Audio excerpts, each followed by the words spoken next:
So, you are a professional. You have a skill, a hard skill, which took you quite some effort to obtain and to maintain. And you would like to advance your life by doing more, by contributing more, by taking on more responsibilities, bigger projects, maybe into leadership, maybe even starting your business at some point. And you already know how to acquire more new hard skills. And you already know how to maintain your hard skills. That is the easy part for you. The hard part for you now is, what about the other skills? What about office skills? What about dealing with people skills? What about business skills? What about influence, persuasion, negotiation, right? Dealing with people of all sorts. What about how to get other people to agree with you, to see things from your point of view? This can be your customers, your vendors, your colleagues. This can be your team members, and this can even be your managers. Let's say you come up with a solution. How do you get your managers to agree with your solution and green light the project you would like to start for the company? That's what we're going to be talking about today. So how do you learn those skills? How do you learn soft skills, people skills, negotiation skills, communication skills, influence and persuasion skills? There are a number of methods or sources you could use. You could learn by trial and error. Just go ahead and do it.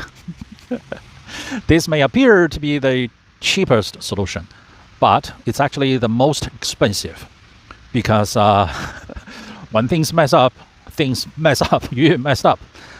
And also, quite often, when you don't know what to do, when you have no one to talk to, you will come across as you don't know what you're doing, because you really just don't know what you're doing. So that's learning by just doing, by trial and error, by making your own mistakes. Okay? Another way to learn is by reading books. And the downside of learning by reading books is application. You don't know if what this book talked about applies to what situation, or if it applies to your specific situation. And then you apply it. It may work out. It may not. It may just blow up in your face. You've seen those people who try to learn how to make a homemade bomb, playing with dynamite by reading a book. When things blow up, they can really blow up in your face. Those guys, missing fingers, missing an eye. That's what happens when you try to learn from a book and try to apply it without knowing how to apply them, or whether what the book talked about applies to you at all. And the next way to learn is you can learn by watching someone else. For example, the guy in the next cubicle. All right, you may work in the same department, but he's working on his projects and you are working on your projects. And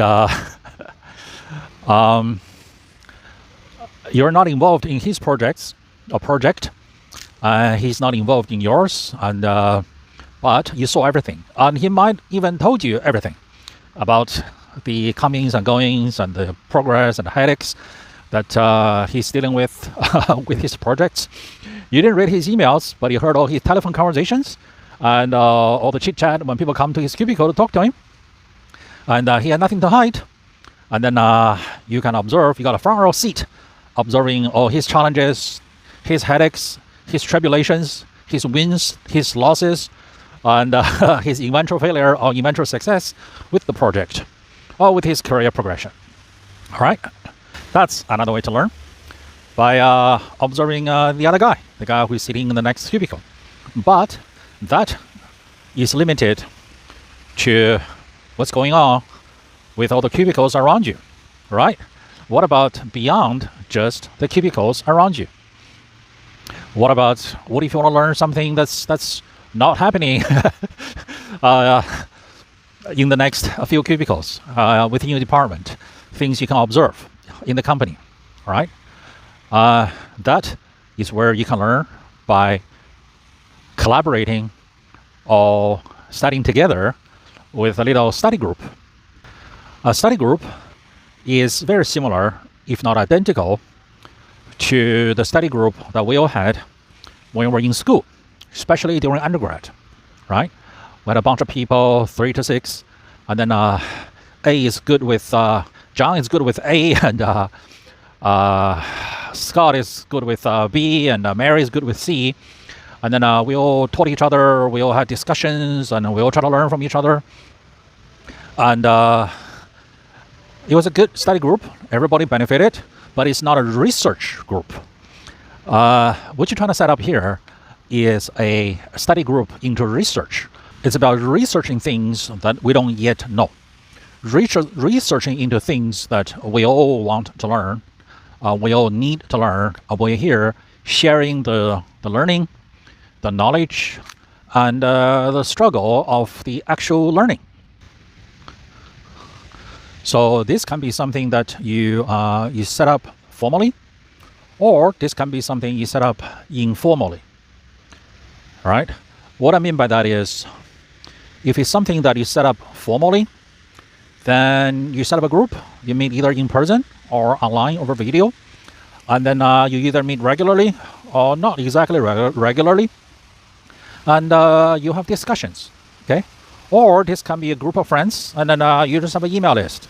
3 people, 7 people, and you just email everybody, and everybody emails back everybody about any input, any ideas, any suggestions, any experiences, good luck, bad luck, things you have tried, or people you saw people try at your place of work. Okay? Or this can be just one-on-one, right? Some friend, some guy you went to undergrad with, or some guy you used to work with together at a company that either you have left, or he has left, or you both left.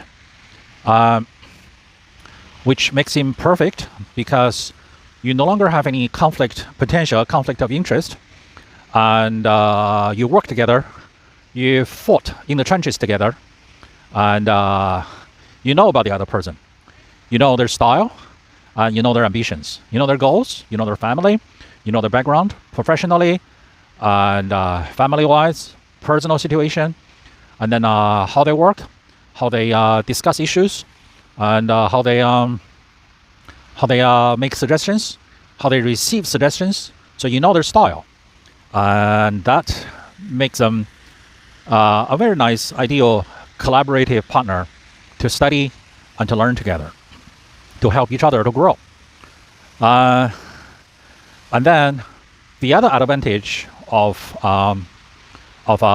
studying together, learning together, setting up your own mastermind group is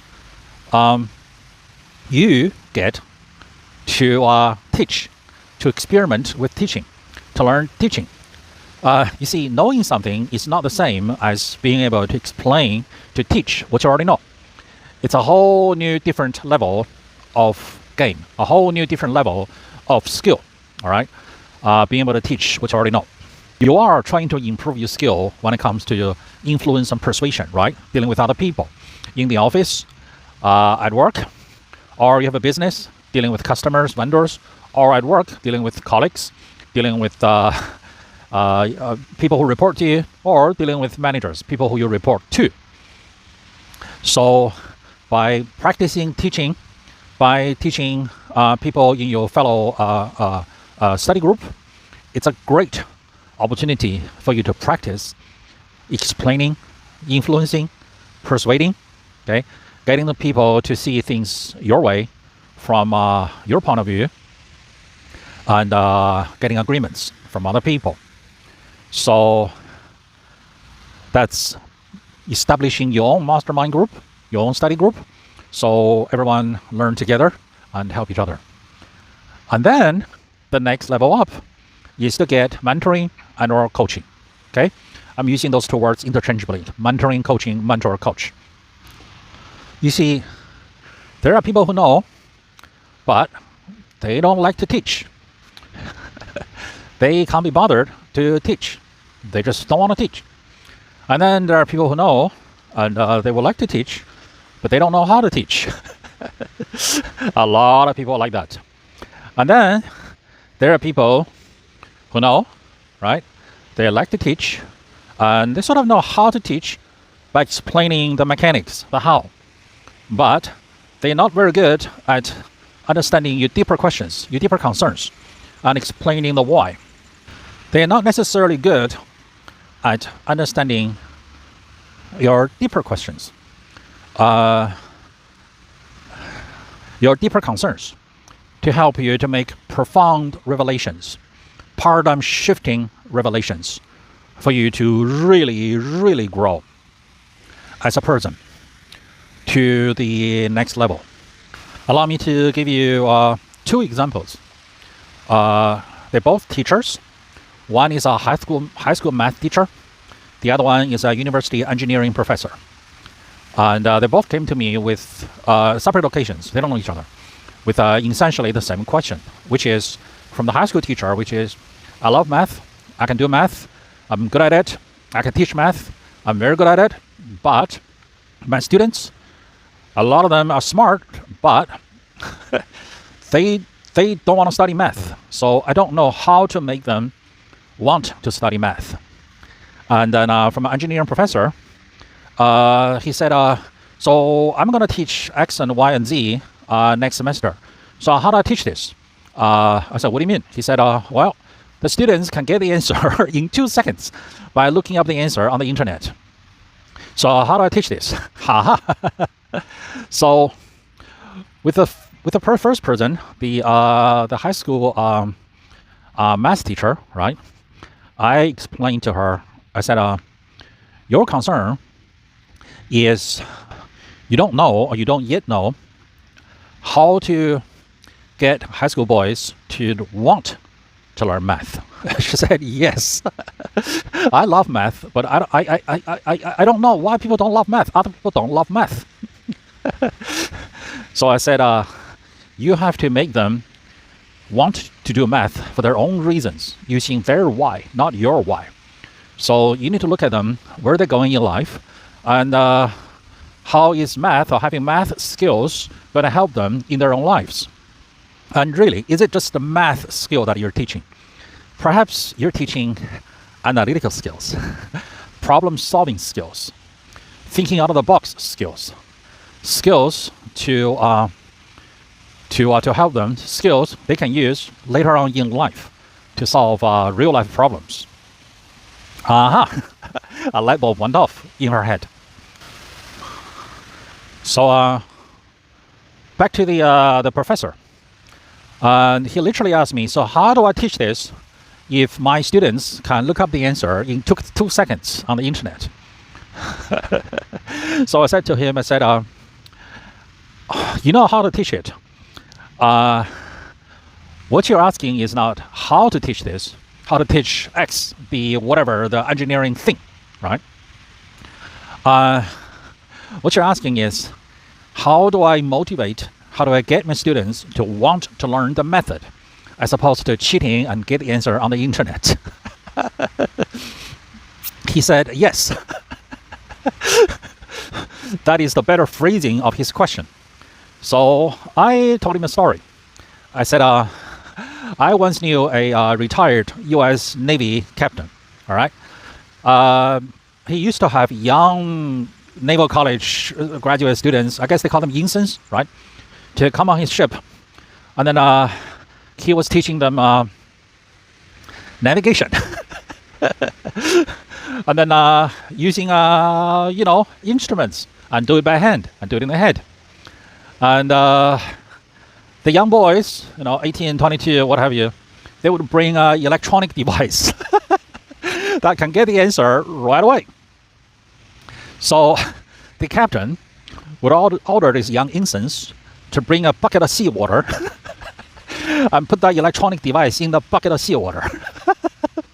The message is, when you are shipwrecked out there in the middle of the ocean, in the middle of the Pacific, trying to save yourself and a couple of guys with you on the lifeboat, all right, what are you going to do when that electronic device no longer works because of water, sea salt? Okay, this is a life-saving skill you need to have. And then I added another story with the college professor. I said to him, I said, you know the story of mutiny on the Bounty? There was a mutiny on this ship called the Bounty. This is a long time ago, okay? This is before electricity, before steam engine. So the mutineers threw the captain into a little boat with some of his loyal followers and some simple charts and maybe some simple instruments, and set them adrift. And the captain, Captain Bligh, was able to use his superior navigational skill by observing the skies and looking at the stars and then doing mental arithmetics in his head. Because he did not have paper and pen to do calculus. So he did all the math in his head, okay, while surviving on almost no food, very little food. If a bird landed on their boat, if they caught it, right, that's one bird for all the guys on this little boat for a week.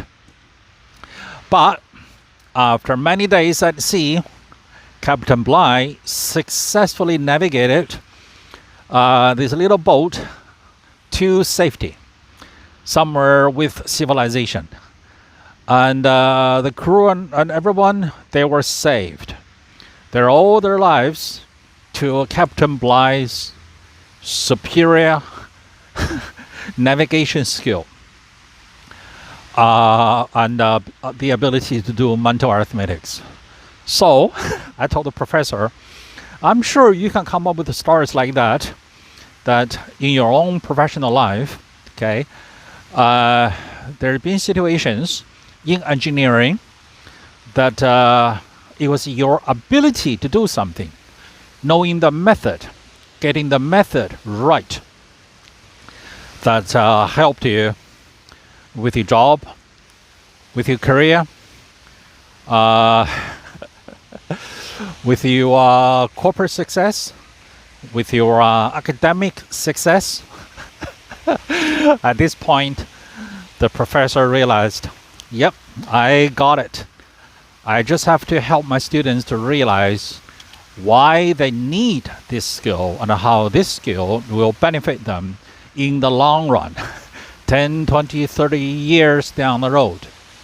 It's not about getting the answers. It's not about learning how to cheat from the internet and getting the answers. It's about getting the method, getting the skill, being able to do this yourself. All right. So what are your challenges at work or in your business? Are you trying to take on a bigger project, or try to get your boss to agree to your proposal? Or are you trying to get your team members to see things your way, to agree with your ideas? Or are you trying to get your colleagues to see things your way, to agree to your ideas? Or are you trying to talk to outside customers to understand why purchasing the product you're trying to represent is a good idea? Or you're trying to talk to outside vendors, trying to explain to them whatever they're doing, they need to change. Or you're trying to start a business. Maybe you're trying to talk to investors. Maybe you're trying to talk to your family members. Maybe you're trying to talk to customers, vendors, employees. What challenges are you facing? Okay, leave them in the comments below. And if you need coaching, if you need mentoring, my contacts are linked below. And don't forget to like and subscribe and send this video to all your friends who are also into personal self-development. All right? Until next time, keep on learning. Coach Michael Lin signing out.